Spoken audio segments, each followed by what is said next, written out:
buenas tardes. Mi nombre es Sheila Harkat, soy directora general de Mujeres en Carrera y hoy tengo el honor de recibir a María José Roa, que además de ser una economista de primera línea y de trayectoria internacional, fue mi profesora en el Diplomado de Inclusión Financiera de CAF. Así que estoy súper feliz de tenerla acá. ¿Cómo estás, María José? Muy bienvenida y por la invitación a participar en este espacio. Estoy muy contenta de compartiros algunas pues, historias de mi vida como economista, así que pues todo muy bien, Sheila, y agradecida y contenta de estar aquí. Bueno, nosotras somos las que estamos agradecidas.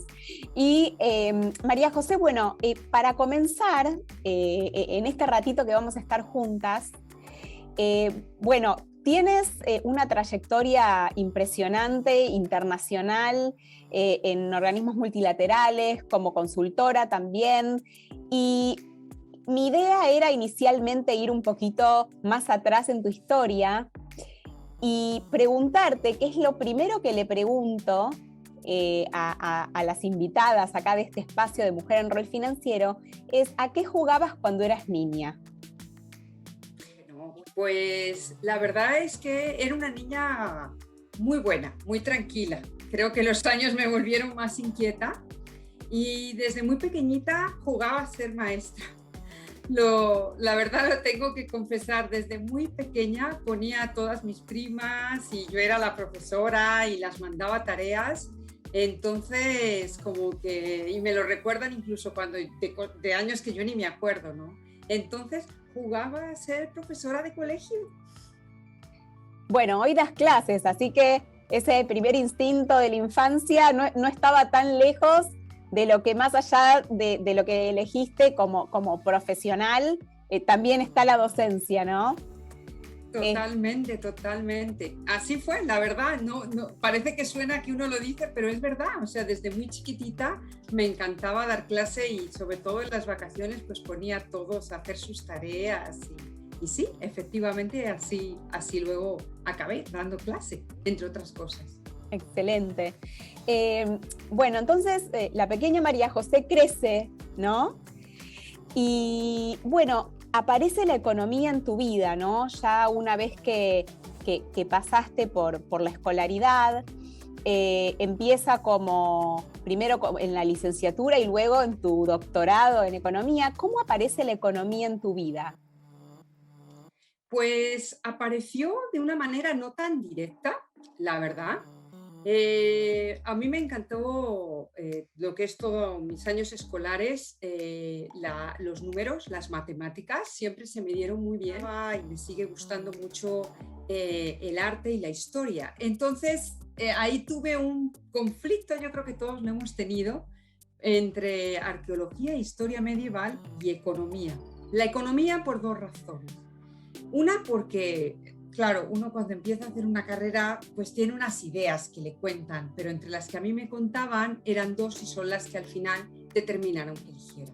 Número uno, había muchas matemáticas, mucha programación y muchos números. Y bueno, pues yo dije, eso a mí me gusta. Pero luego además, desde muy chiquitita, afortunadamente en mi familia me involucraron mucho y me hicieron muy consciente de las problemáticas sociales.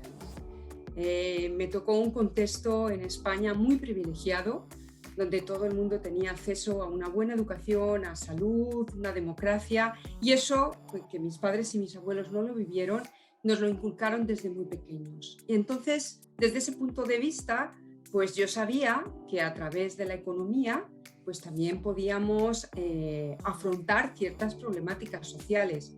Entonces, con la cabeza que uno tiene cuando es adolescente, pues fueron esas las ideas que al final inclinaron pues mi corazón hacia la economía y ya de manera informal pues esas otras ciencias sociales y de letras que también pues me atraían mucho. María José, tú sabes que dentro de las áreas STEM las mujeres estamos subrepresentadas. ¿Cuál fue tu experiencia con la ciencia, la tecnología y las matemáticas en tus épocas previas a la educación universitaria? ¿Crees que eso tuvo que ver con animarte a elegir la economía como carrera y profesión? Sin ninguna duda, además tuve mucha suerte. Bueno, yo acabo mi licenciatura en Ciencias Económicas en la Universidad Carlos III de Madrid y me queda claro que yo quiero seguir en la universidad. O sea, para mí la universidad fue un descubrimiento maravilloso y yo dije, pues, ¿cuál es la manera natural? Bueno, pues hacer un doctorado. Entré al doctorado y enseguida, en esa época, se llevaban mucho modelos de caos que se aplicaban en la física, en la química, incluso medicina, para explicar los fenómenos económicos, el crecimiento económico y los ciclos. Eso es una asignatura que yo tomé y la verdad quedé encantada con eso de los fenómenos y los modelos que explicaban pues todas estas realidades que acabo de decir. Eran matemáticas muy duras. Desde el primer momento me sentí como pez en el agua, no sentí que porque era mujer iba a tener dificultades o compañeros. Entonces, por eso digo que me sentí muy afortunada, porque en el momento que decidí, quiero hacer además, no solo economías, sino un doctorado en la parte, pues yo creo que además, no lo voy a negar, sí fueron años muy duros, porque mis directores me mandaron a la facultad de matemáticas a estudiar todas estas cosas, ¿no? Pero sí tuve un espacio en la universidad y unos directores de tesis que lejos de pues desalentarme, no. Y compañeras también, muchas compañeras que estábamos en lo mismo. No era, afortunadamente, en aquel entonces, ni ahora creo que lo sea, un mundo de hombres. Era un mundo mixto, la verdad. Qué suerte y qué gran oportunidad, ¿no? De alguna manera que estas cuestiones de género o las estructuras previamente heredadas no hayan influido para nada en tu elección. Y tú comentabas que tenías compañeras. De las compañeras que se han graduado contigo, ¿ellas continúan trabajando dentro del ámbito de la economía y las finanzas o las matemáticas? ¿Continúan también?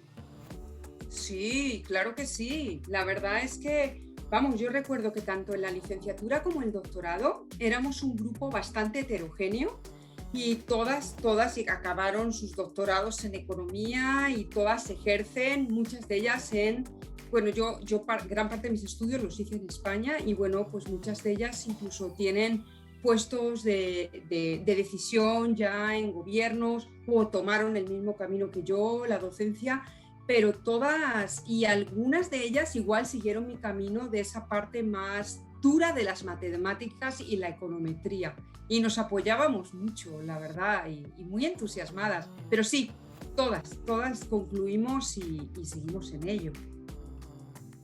Eso es algo grandioso, porque también, bueno, vemos que hay mucha deserción luego de la actividad académica y la verdad es que nos da muchísima esperanza.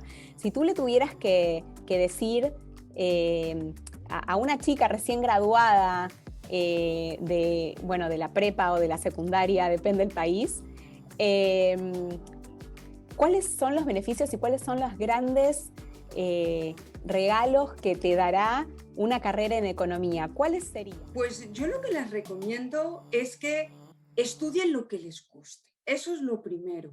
Que nada las limite, que nada ni nadie les diga lo que tienen que hacer. Eso es lo más importante, ya sea artista, economista, música, abogada, física, que de hecho tengo muchas amigas físicas y posteriormente, entonces lo que quieran. Y si lo que les gusta es la economía, pues por supuesto las animo porque hay una sensibilidad que tenemos las mujeres ante ciertas problemáticas sociales y económicas que creo que enriquecen y complementan muy bien pues esos avances y esos pasos que se van dando pues para eliminar temas como es la propia desigualdad de género, que se van a enfrentar a un mundo, no fue mi caso en la carrera, sí luego en mi mundo profesional, donde hay muchos hombres, pero donde cada vez hay más mujeres y donde pues no tiene que importar que haya muchos hombres. Yo he tenido y tengo maravillosos colegas que me han apoyado muy bien, entonces que nada ni nada les desanime ni a lo que quieren hacer, ni por supuesto a estudiar economía, todo lo contrario, pues aquí estoy yo y tantas otras economistas y grandes economistas. Tú eres originaria de España, ahora vives un poco también en México. Contanos un poco cómo fue, digamos, esta proyección internacional de tu carrera a través de la economía. ¿Fue como consultora? ¿Fue a través de los organismos multilaterales? ¿Cómo surge? Con mucho gusto.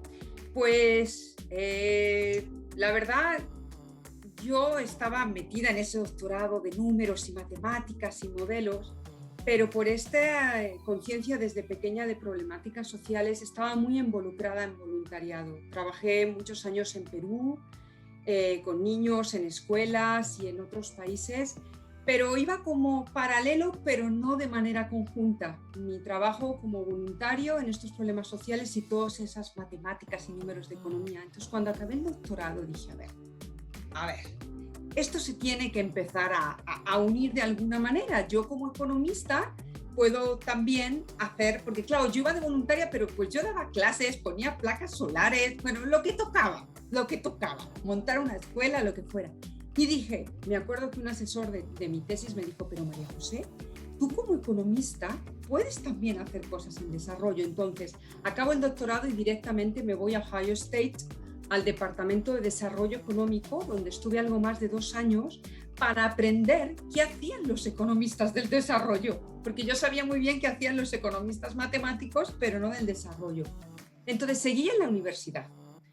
Y después de esos 2 años yo tenía muy claro que quería vivir y trabajar en América Latina, porque pues está muy bien estar estudiando en la universidad y es necesario y empapándote de las problemáticas de los países desarrollados y en desarrollo, pero yo tenía esa inquietud y América Latina pues siempre estaba en mi corazón. Bueno, tenía varias opciones, había trabajado en Perú y era la primera opción, pero por razones de la vida, otro día contaré, acabé en México, donde llevo viviendo 15 años, en Ciudad de México. Paso algunos meses en España, pero mi residencia está allí. Allí llegué a un centro de investigación donde se cumplieron muchos sueños, porque pues empecé a trabajar como economista del desarrollo, empecé a hacer trabajo de campo, experimentos, encuestas, y eso fue muy gratificante. Y bueno, ahí seguí como profesor investigador y de ahí di el salto, y también un poco motivada porque pues la universidad es un mundo maravilloso, pero yo seguía con esas ganas de aplicar bueno, todo esto está muy bien, pero ¿y la práctica? Y de ahí me moví al Centro de Estudios Monetarios Latinoamericanos, que es la asociación de todos los bancos centrales de América Latina, el CEMLA. Y estuve 8 años y ese fue otro sueño hecho realidad, apoyando a los bancos centrales y las superintendencias a desarrollar sus programas de educación e inclusión financiera. Porque aquí he de decir que me salté, cuando yo fui a Ohio State, fui justo con uno de los profesores claves en el tema de microfinanzas. Con él empecé a estudiar el tema de microfinanzas, que fue pues los primeros pasitos de la inclusión financiera. Y ya de allí me sumergí en el tema de las microfinanzas, la inclusión financiera, de ahí a la universidad y de ahí luego pues al CEMLA, donde ya digo que fue otro sueño hecho realidad porque pude aplicar todo lo que yo había estudiado y aprendido como investigadora para apoyar a los bancos centrales, y ya de manera natural en el CEMLA empecé colaboraciones con el Banco Interamericano de Desarrollo, por supuesto con CAF, y así se fueron dando las cosas de una manera bastante pensada, pero también bastante natural. Y bueno, hace 2 años dejé el CEMLA para trabajar como independiente, pero bueno, trabajo con organismos internacionales, principalmente como profesora, y sigo pues también como investigadora, porque realmente mi corazón es de la investigación y de la docencia. Pero ya es muy bonito porque yo me dedico la mayor parte de mi tiempo a estudiar, que es lo que más me gusta, a escribir, y todo eso no se queda solo pues en un artículo o en un libro, sino que pueden ser insumos para programas, y eso es un sueño hecho realidad. La verdad que te escucho y es una gran inspiración y me siento muy, muy cercana a las cosas que dices, ¿no? Cuando de repente uno encuentra, digamos, algo que le apasiona mucho y entonces sigue y también puede hacer sus sueños realidad a partir de esa pasión. Tú comentabas que en Ohio State habías ya comenzado con la temática de microfinanzas e inclusión financiera. ¿Cuál es el gran poder, desde tu punto de vista, de la inclusión financiera, especialmente en América Latina? Pues lo que yo creo es que la inclusión financiera, al final, como ya discutimos en los foros y en las clases, no es un objetivo último. Creemos que es un vehículo muy poderoso para fines pues mucho más amplios, como puede ser principalmente la propia inclusión social. O sea, vivimos en un mundo de brechas entre mujeres y hombres, entre gente de bajos ingresos y de altos ingresos, poblaciones rurales, urbanos. Vivimos en un mundo de exclusión y cada vez más grande. Entonces, la inclusión financiera yo creo que puede ser una medida para lograr una mayor inclusión en otras áreas.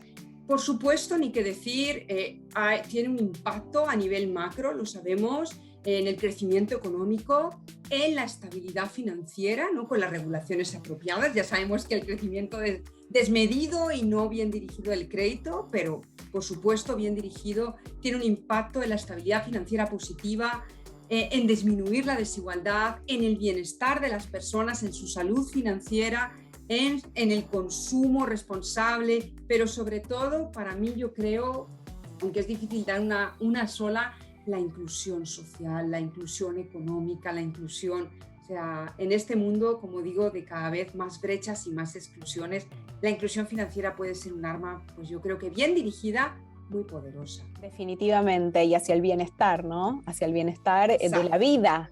Cuando leía tu trayectoria un poco, y cuando tú comentás que también, digamos, el tema de la investigación, que te siento súper apasionada con esto, ¿no? Cuando lo hablas se siente la pasión. A ver si nos podías contar un poquito, yo sé que es muy extenso, pero ¿cómo se hace para sentar las bases, más allá de los estudios de base que ya conocemos, ¿no?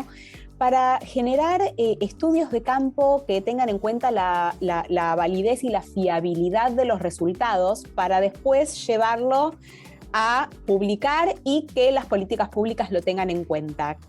¿Cómo se organiza esa parte? Claro, pues bueno, es verdad que uno primero tiene que tener una buena formación. O sea, si hay algo que yo agradezco, aunque ya no lo dedico tanto como en los años que hacía el doctorado, es haber tenido una formación rigurosa y sólida. Las matemáticas, como yo digo, son además una manera maravillosa de llevar la cabeza al gimnasio. Entonces, eso te da unos instrumentos o sea, que te hacen, bueno, primero te dan bastante autoconfianza, pero luego te ayudan a hacer bien las cosas. Porque como tú dices, pues hablar es gratis y yo puedo tomar una muestra y decir, sí, esto hay que hacerlo así. No. Miren, pónganse a estudiar, aprendan bien las metodologías, aprendan a hacer las preguntas correctas, que es lo primero que hay que empezar. Porque también muchas veces hay metodologías muy sofisticadas que suenan así como wow, pero luego te das cuenta que lo que hay que tener es una buena pregunta de investigación, ¿no? Pues, por ejemplo, a ver, ¿qué determina principalmente la brecha de género en la inclusión financiera? ¿No? Ese es el primer paso. Que uno tenga bien amueblada la cabeza, y eso se da pues estudiando, obviamente, y luego ya decir, bueno, vamos a abordar la pregunta. ¿Y qué hago? Bueno, pues yo sé que hay distintas metodologías, ¿no? Pues me puedo ir a hacer encuestas, como las que hacen CAF con metodología OCDE, para entender por qué las mujeres ahorran informalmente. Puedes hacer experimentos, ¿no? Que recreas en espacios o en localidades ciertas transacciones financieras y ves cómo la gente toma sus decisiones financieras. Entonces, uno, en primer lugar, tiene que tener una buena formación, saber lo que está haciendo, saber cómo hacerlo, la metodología, y luego ser muy honesto. Porque vamos a ver, si tú encuentras un estudio en una localidad en la Sierra de México, puedes explicar esa realidad, pero también tienes que ser cuidadoso a la hora de decir, esto es así. Bueno, esto es así en esta realidad y en este momento del tiempo. Si quieres explicar esa misma realidad, volviendo por ejemplo a la brecha de género, en un país, en otro país, en una pequeña zona rural en India, entonces a lo mejor vas a tener que utilizar otras metodologías o vas a llegar a otros resultados. Entonces, los que nos dedicamos ya muchos años al desarrollo, yo lo que te diría es buena preparación, buenas preguntas, buenas metodologías y ser honesto a la hora de decir, esto funciona aquí y ojo, esto funciona y explica esto. Entonces, no hay recetas mágicas, no es una varita, ojalá, pero sí hacer las cosas bien, de manera honesta y sabiendo las limitaciones, pero también el alcance y los logros de esas mismas investigaciones. Realmente me llama muchísimo la atención. En una época hice estudios en la universidad cuando fui a Estados Unidos en cuanto a la parte educativa y cultural, y realmente cada vez que pasábamos por el IRB, ¿no? Que era como el board para que nos aprueben algún tipo de research, qué importante, y ahí es cuando puedo palpar lo que tú mencionas, ¿no? La importancia y de la honestidad también, ¿no? Porque, claro, hay tantas variables en una investigación y especialmente también cuando hablamos de inclusión financiera, que bueno, es ese lugar en ese momento y quizás luego volvemos en 10 años y es el mismo lugar, pero es otro momento. Entonces sí va a haber una variación en los resultados. Exactamente, exactamente. Entonces yo creo que ese es el camino para publicar y luego, por supuesto, que eso es maravilloso para poder aterrizarlo en política pública. O sea, tener en este momento voz y micrófono, pues sí, hay que utilizarlo, pero hay que utilizarlo bien. Así que a estudiar, hay que estudiar. No toca otra y disfrutar estudiando. El disfrute, qué importante el disfrute. Por eso yo te preguntaba, ¿no? O sea, veo que tú tienes esa esencia del disfrute de lo que haces y por eso, ¿por qué no buscar esa pasión y ese disfrute dentro de las áreas STEM para las mujeres que están empezando a buscar su horizonte profesional, ¿no? Por supuesto. Hay algo que a mí me quedó muchísimo en una de las clases en las que tuve el honor de escucharte, que estaba relacionado con la economía del comportamiento, en donde, bueno, se analizan ciertos factores que hacen que tomemos ciertas decisiones o que no las tomemos y cómo eso de luego impacta en nuestras finanzas, en el tema que abarcábamos, pero en realidad también, digamos, abarca la vida misma. Y bueno, hay una tendencia que fue muy aceptada, pero también hubo críticas al respecto, que son los nudges o empujoncitos con respecto a, digamos, tomar ciertas decisiones en un momento y ante un recordatorio, ¿no? Y recuerdo que tú habías sido como muy particular en lo que había sido tu visión al respecto, en cuanto a las implicaciones éticas que estos nudges pueden tener, ¿no? o impactar. ¿Quieres compartirnos un poco cuál es tu visión al respecto?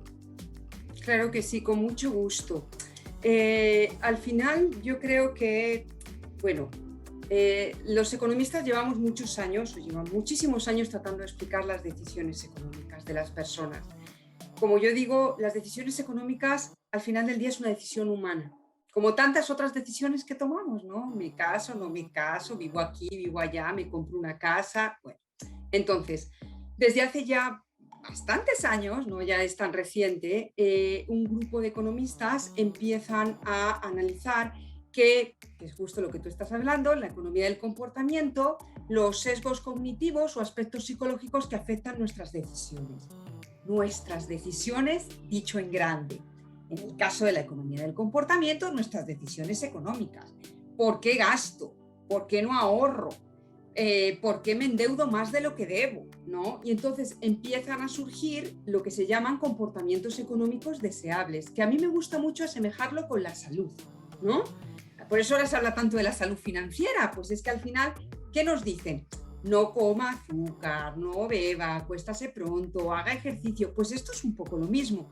Ahorre para el retiro, no se endeude más de lo que debe. Entonces, ¿qué ocurre? Igual que tenemos campañas para promover hábitos saludables, también ahora la economía del comportamiento nos da estos empujones que se han aterrizado en este caso en programas de educación financiera, en muchos casos, para promover esos hábitos financieros saludables. El mensaje es que siempre debe ser sin elementos coercitivos, sin manipulación y manteniendo la libertad de la persona. Porque si no se puede volver hasta en marketing o publicidad engañosa, ¿no?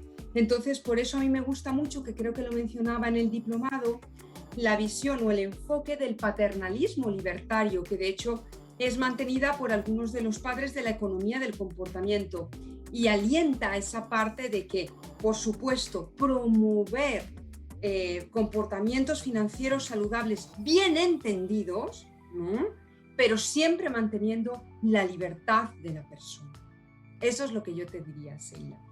Creo que es fundamental. A mí me quedó muchísimo, porque claro, hace unos años atrás, hablando de educación, en otro contexto, no en educación financiera, recuerdo, habrá sido hace como 8 años en Las Vegas, asistí a un taller de un speaker muy renombrado en el que comenzaba a hablar de estos nudges, ¿no? Y a mí me parecía fantástico, digo, recordatorios, qué bien. Pero claro, luego cuando escuché tu campana, dije, no, momento. Digamos, acá tiene que haber una consideración ética, ¿no? Y especialmente porque en el caso de la inclusión financiera y en la educación financiera, en gran mayoría, ¿no?, los partners en educación son las entidades financieras. Entonces, qué importante, digamos, como mantener, digamos, un halo ético dentro de la oferta de educación financiera, ¿no? Exactamente. Exactamente. Entonces sí, yo creo que ese es el mensaje. Nosotros no... ¿Quién tiene que decir a la gente lo que tiene que hacer? No, es eso, es... Por eso me gusta el símil con la salud, ¿no? Al final, pues, son cosas que sabemos que hay que hacer porque eso repercute de nuevo, y volviendo a lo que tú me preguntabas, en el bienestar de la persona, en su vida. Esa es la idea, pero de ninguna manera hacer campaña que al final sea, pues, venta de productos o promover pues el famoso crédito. Sí, el crédito bien dirigido puede cambiar la vida de una persona y hacer su vida más amable, tanto si es empresario como si no, pero también tiene sus riesgos. Entonces yo creo que los empujones sí, pero siempre manteniendo ese enfoque ético de libertad y no coercitivo. Excelente. María José, si tuvieras que decirme, porque me imagino que habrás participado de cientos de proyectos, pero si hay un proyecto de educación financiera del que has participado en su diseño, en su desarrollo, y tuvieras que decir, este me gustó muchísimo y lo disfruté, puede ser por varias razones, ¿cuál sería?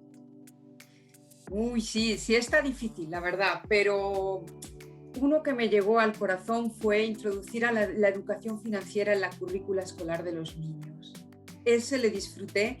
El año pasado, con la fundación alemana, la Sparkassen-Stiftung y Profuturo, estuve involucrada en un proyecto que ellos dan clases en poblaciones muy vulnerables, niños en situación muy vulnerable en África, en Asia y en América Latina.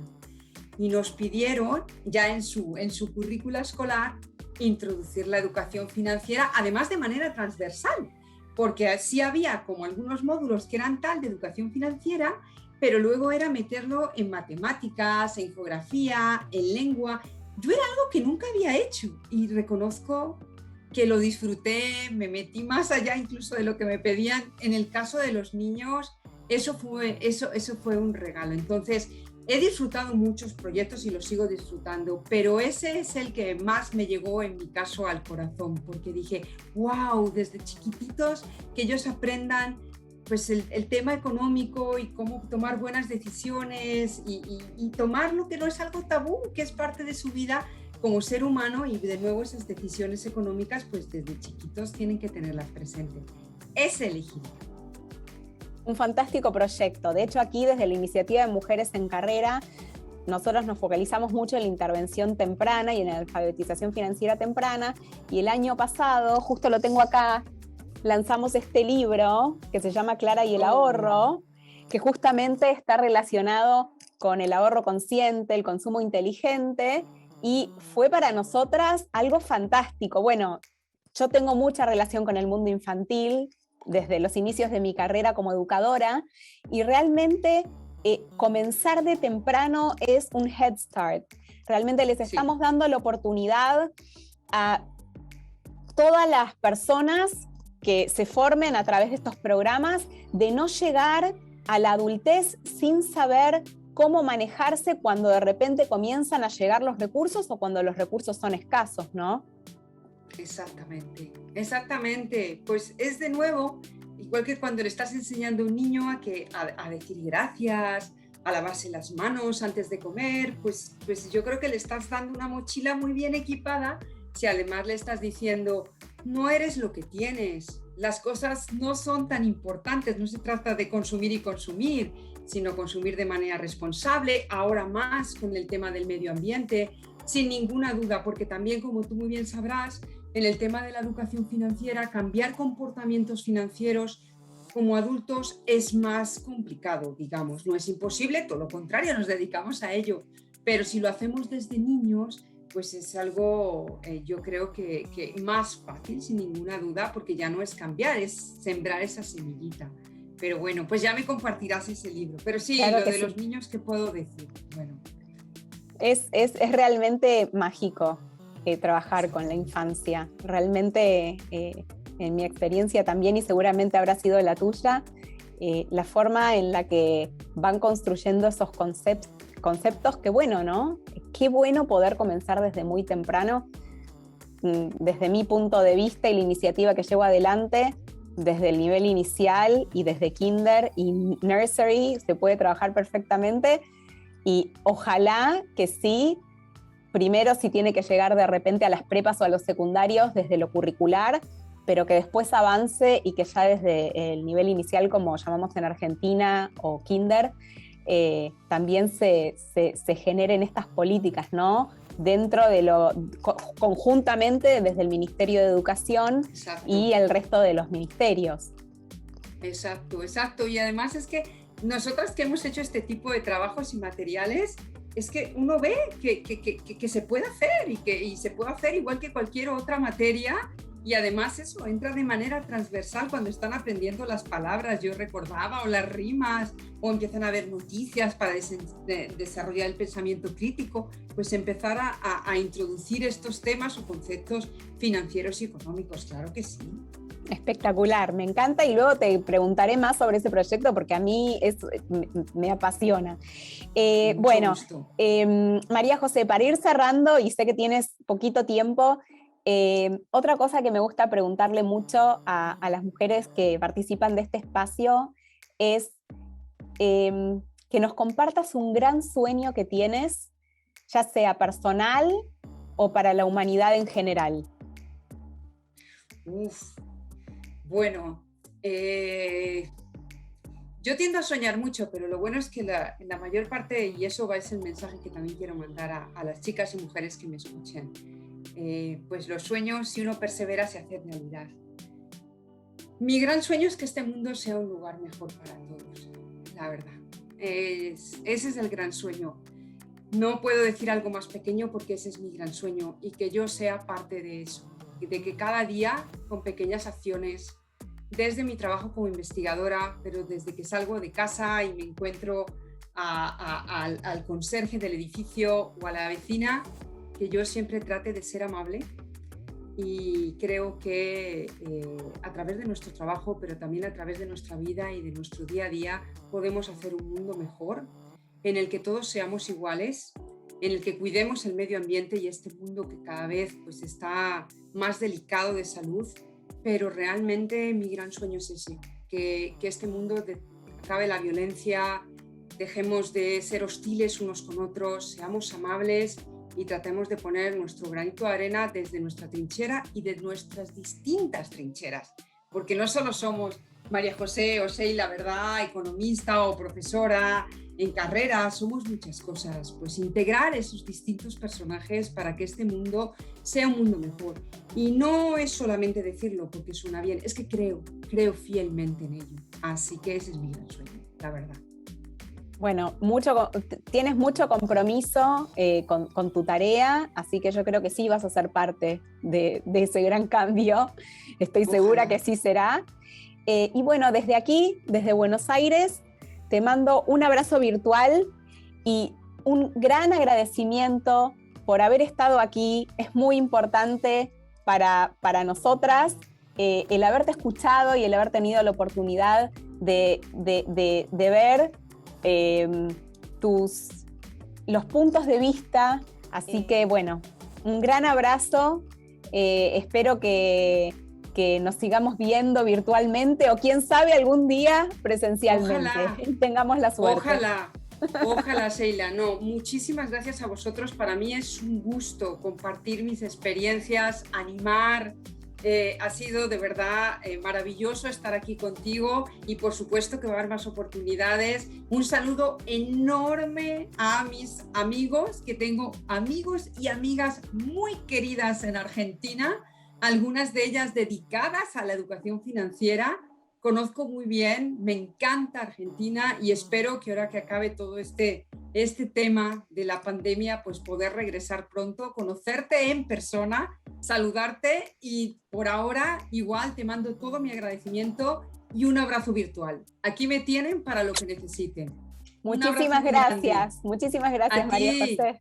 A ti, Sheila y Mujeres en Carrera. Ojalá hasta pronto.